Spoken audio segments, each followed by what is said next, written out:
আসসালামু আলাইকুম ভাই ব্রাদার। তো কিছুদিন যাবৎ আমরা আর কি কাজ কামের ফাঁকে ফাঁকে ফেসবুকে দেখতেছি যে এই ফাউলরা কিছু ফাউল কথাবার্তি কইতাছে। তো এই কথাগুলো নিয়ে একটা ভিডিও আমার সামনে আইছে, হয়তো বা আপনারাও দেখছেন, কিন্তু একটা ভিডিও আমার সামনে আইছে, আমরা দেখাই কি লেগে দেখাইতেছি, কারণ কিছু ফাউল মানুষজন আছে যারা অপপক্ষ নিয়ে আন্দোলন করতেছে। তো ভাই তোরা একটু দেখ। আমরা কদিন ধরে ভিডিওটা দিতে চাইতেছি, জাস্ট কাজের ব্যস্ততার কারণে দিতে পারি নাই।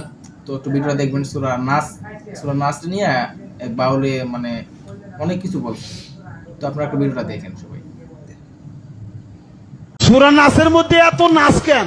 আরে নাচতে কইছে, এই জন্যই তো এত নাচ।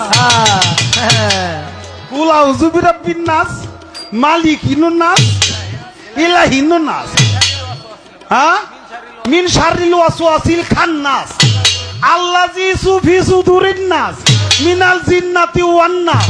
ফি সুদুরিন দেও নাচ কর কইছে।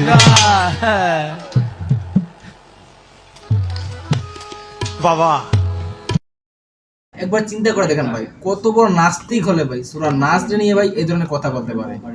সাধারণত সুস্থ মানুষ ভাই এই ধরনের কথা বলবে না, কারণ এটা একটি সূরা কুরআন থেকে। যারা যারা এই ভিডিওটা দেখছেন, নাউজুবিল্লাহ। তারপরে কথা হইল গিয়া, ওর মতো কুলাঙ্গার মানে বাংলাদেশের মতো জায়গায়, যেই জায়গায় আপনার হইতেছে 94% মুসলমান বা 95% আমরা মুসলমান, এই দেশের মধ্যে আঙ্গ ধর্মের উপরে আঘাত করতেছে, আল্লাহর নিয়ে কটূক্তি করতেছে, কোরআন নিয়ে কটূক্তি করতেছে। এই সব মানুষের পক্ষে কারা কথা কয় ভাই? তোরা তো মানুষ না, মানহুস। তোরা কি মানুষ? তোর পক্ষে কেমনে কথা কস? মাথার ভিতরে কোনো সেন্স নাই? গোবর খাস? ইন্ডিয়া লাগো মতো কি গোবর খাস তোরা যক পক্ষে কথা কস? ফাউল।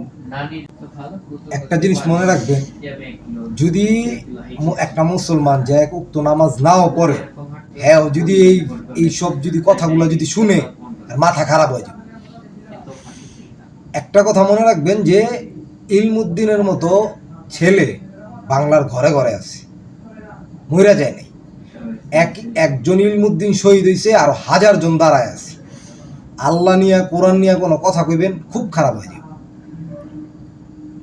তো আমরা এই ভিডিওর মাধ্যমে বলতে চাইতেছি যে যেসব বাউল এই ধরনের কথা বলতেছে, তো আমরা চাই তাদেরকে আইন সর্বোচ্চ যেইটা শাস্তি দেওয়া প্রয়োজন সেইটুকু যেন দেওয়া হয়, এর জন্য কোনো রকম যেন ছাড় না দেওয়া হয়। আসসালামু আলাইকুম। আসসালামু আলাইকুম।